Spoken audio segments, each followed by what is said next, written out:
Good evening. Welcome to South Asia Newsline. I'm Yeshi Chansom. Here are the top stories we are tracking for you on Thursday, the 16th of July.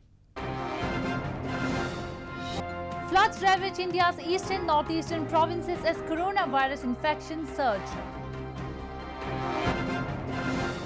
Nepali Congress say PM Oli has lost moral and political grounds to rule after Ayodhya remarks. And tourism in India, Jammu and Kashmir reopens after nearly 4 months of coronavirus lockdown.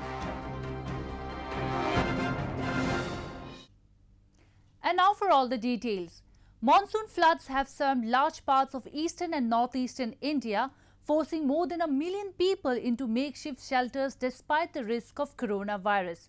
Heavy annual rains are crucial for agriculture in South Asia, but this year India is also grappling with the virus, which has infected 968,875 people.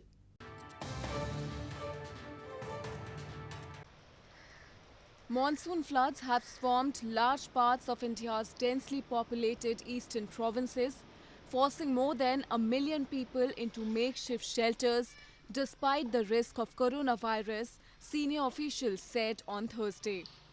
Torrential annual rains are crucial for agriculture in South Asia, but this year, India is also grappling with the virus, which has infected 968,875 people and killed 24,915, health authorities say. The floods have killed at least 10 people and injured more than 70 in the provinces of Assam, Bihar and Jharkhand, where heavy rains has submerged thousands of villages in the past 24 hours as authorities battle to ensure social distancing in relief camps. यहाँ तो अभी 3 रोज हो गया पानी, तो पहले भी हम लोग का हर एक साल होता है, इतना बड़ा नहीं होता है, लेकिन इस बार जास्ती हुआ है सबसे। हम लोग का तो घर बारी सब डूब गया है। आपका घर डूब गया है? हाँ, डूब गया है। हम लोग का ऐसे एक कमर पानी होता है इतना।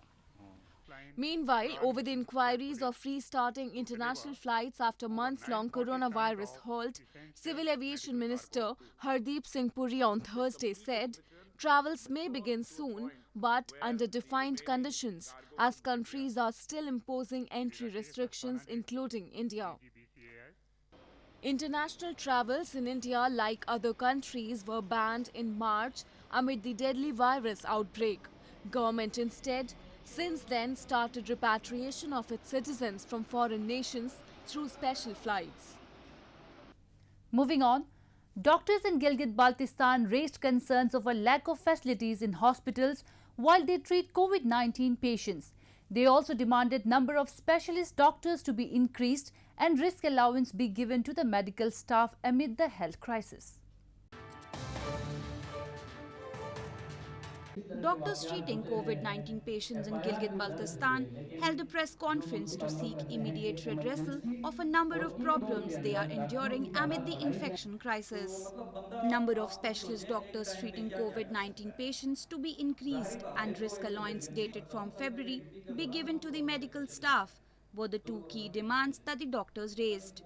Emergency को specialist doctor के supervision में चलाया जाए, क्योंकि ऑन-कॉल का जो निज़ाम होता है उसमें डॉक्टर को जब ऑन-कॉल ड्यूटी पे बुलाने के लिए एम्बुलेंस भिजवाई जाती है, तो डॉक्टर स्पेशलिस्ट डॉक्टर के वहाँ पहुँचने तक अक्सर मरीज तब तक डेथ हो चुकी होती है उसकी, तो इसलिए हम ये मुतालबा करते हैं कि स्पेशलिस्ट डॉक्टर को अस्पताल के अहाते के अंदर ही मौजूद होना चाहिए.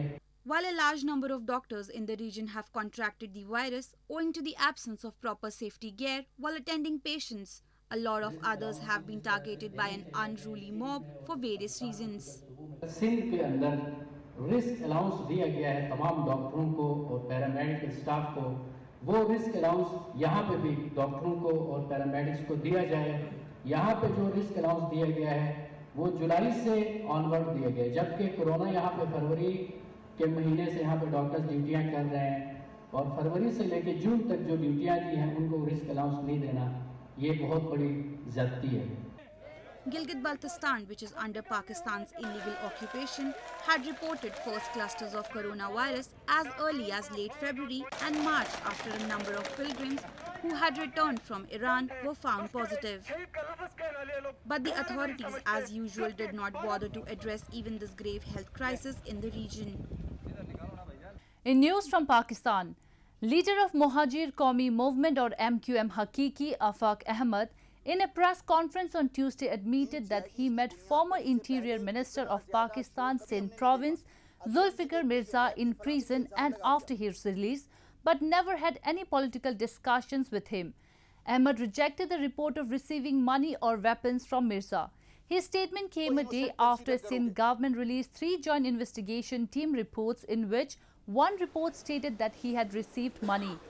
Ahmed said that Sindh's ruling Pakistan People's Party has abused the rights of the people in Karachi and people are not happy with the performance of the government. ये सब कुछ सिर्फ इसलिए किया जाता है कि आपको इन जीआईटी से डराया जाए। आफाक अहमद अपने उसूलों पर डट के काम करने वाला इंसान है और वो इस किस्म के इल्जामात से खौफजदा होकर किसी की फरमाइश पर काम नहीं कर सकता। Main opposition party in Nepal, the Nepali Congress, has strongly condemned Prime Minister Sharma Oli's recent statements over Hindu Lord Ram's birthplace. The Nepali Congress has said Oli has lost his credibility to rule the country and that it is unfortunate that during such grim times, his responsibilities stand at one corner while his actions stand at the other. Nepal's opposition party, the Nepali Congress, has strongly condemned Prime Minister Sharma Oli's controversial statements over Hindu Lord Ram's birthplace, Ayodhya in India, saying Oli has lost the moral and political basis to rule the country. In a statement, Nepali Congress spokesperson Vishwa Prakash Sharma on Wednesday said his party strongly disagrees with the Prime Minister's recent statements and behavior. He asserted whether the Prime Minister's statement is the official view of the government or not, it should be made clear and that it is unfortunate that during such grim times, the Prime Minister's responsibilities stand at one corner while his actions stand at the other. Oli's statement earlier this week, claiming that Lord Ram was born in Nepal and not in India, has drawn criticism from crores of Hindus in both Nepal and India. The statement is also likely to affect the already strained ties with New Delhi. This comes at the time when Oli is already facing strong opposition from leaders of his own Nepal Communist Party who are pressing for his resignation over his autocratic style of functioning and previous anti-India statements. In news from Bangladesh, the second wave of flooding is sweeping through Bangladesh, inundating wide areas and affecting almost 1.4 million people across 15 districts. Authorities have rushed teams to disaster response forces to carry out rescue operations, distribute relief materials and supervise centers where flood-affected families have taken shelter. The floods triggered by heavy seasonal rains in parts of Bangladesh have affected over 1.4 million people across 15 districts and displaced tens of thousands of families. Bangladesh had earlier witnessed a short-term floods between June 26th and July 7th. According to the country's flood forecasting and warning center, water levels of 2 major rivers, Brahmaputra, Jamuna, may cross their danger marks this week, and the water levels may reach at their peak on July 17. Millions of people in Bangladesh suffer from flooding as the low-lying country experiences seasonal floods almost every year this month. Meanwhile, Bangladeshi Prime Minister Sheikh Hasina asked officials to remain alert to tackle floods which come as a further blow at a time when the country is feeling the severe pinch of COVID-19 pandemic with over 193,590 cases and 2,457 deaths. Sri Lanka has opened its another underwater museum ahead of plans to start reopening the country's tourism in August after the coronavirus halt. The second underwater museum has been built off the Sandy Bay beach. First of Lanka's underwater museum's story was opened off Gull Shores to attract both locals and foreign tourists in April.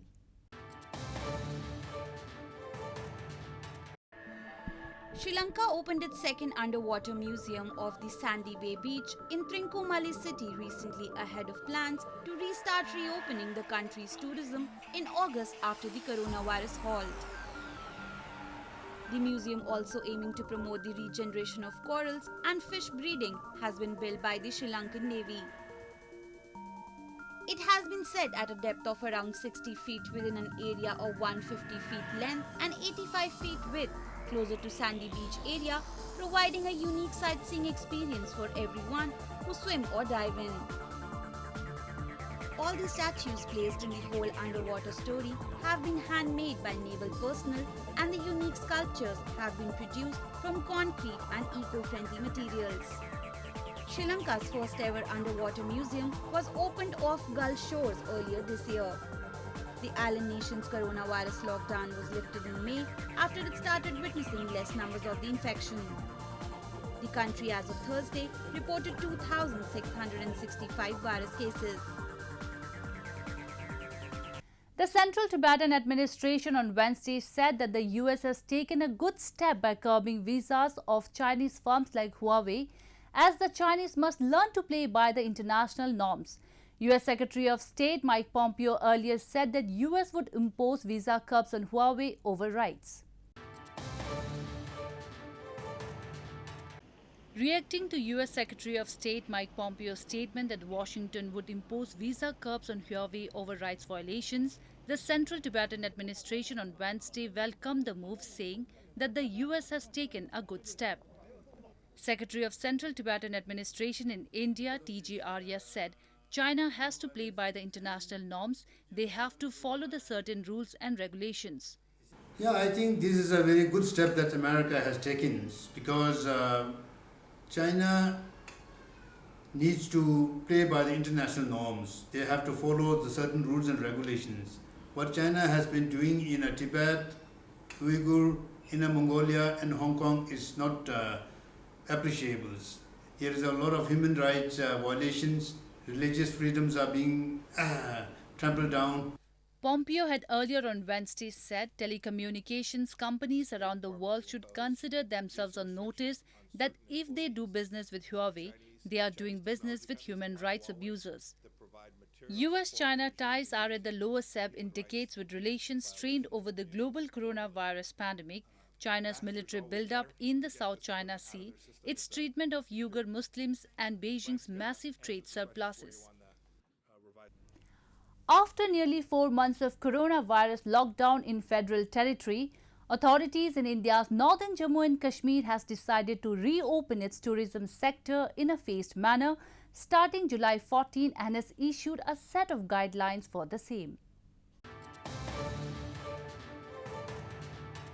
India's northern Jammu and Kashmir decided to reopen its tourism sector, but only for air travellers on Tuesday, after nearly 4 months of coronavirus lockdown in the federal territory.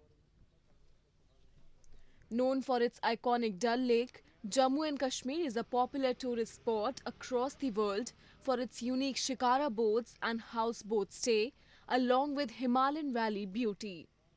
Jammu and Kashmir territory receives most of its revenue from tourism and agriculture.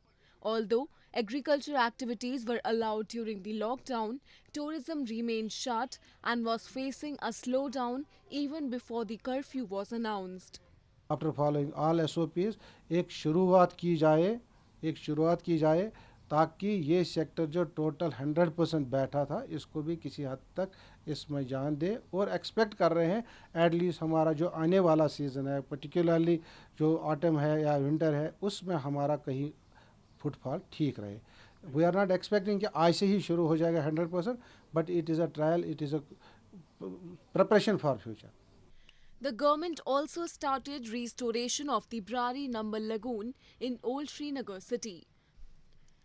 Reportedly, the Brari Number Lagoon was on a verge of extinction due to encroachments and pollution until this idea of restoring it came into consideration. Well, that's all we have for you from South Asia this evening. Now our viewers can watch the show on SouthAsiaNewsline.com. You can also visit us on Facebook.com/AsiaNewsline. and follow us on Twitter at Asia Newsline. That's all in tonight's edition. We'll see you same time tomorrow. Good night.